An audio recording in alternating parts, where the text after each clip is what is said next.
മമ്മൂട്ടിക്ക് അല്പം അഹങ്കാരമുണ്ടെന്ന് സുഹൃത്തുക്കൾ പോലും പറയും. എന്നാൽ അത് കെട്ടിലും മട്ടിലും മാത്രമേ ഉള്ളൂ.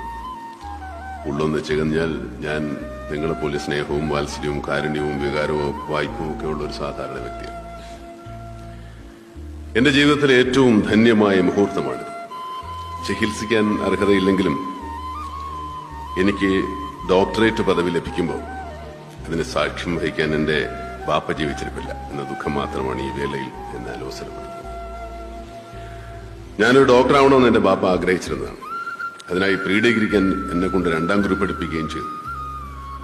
പഠിത്തത്തിൽ ഉഴപ്പി സിനിമ തലയിൽ കെറ്റി തിയേറ്ററിൽ നിറങ്ങിയതിന്റെ ഫലമായിട്ട് കെമിസ്ട്രി പരീക്ഷയിൽ ഞാൻ തോറ്റു.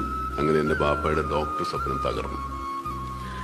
പതിറ്റാണ്ടുകൾ കഴിഞ്ഞെങ്കിലും എന്റെ അഭിനയത്തികവും കലാരംഗത്തെ നേട്ടങ്ങളും കണക്കിലെടുത്ത് എന്നെ വലുതാക്കിയ എന്റെ സർവകലാശാല എനിക്ക് ഡോക്ടറേറ്റ് നൽകുമ്പോൾ ആ ബഹുമതി എന്റെ ബാപ്പ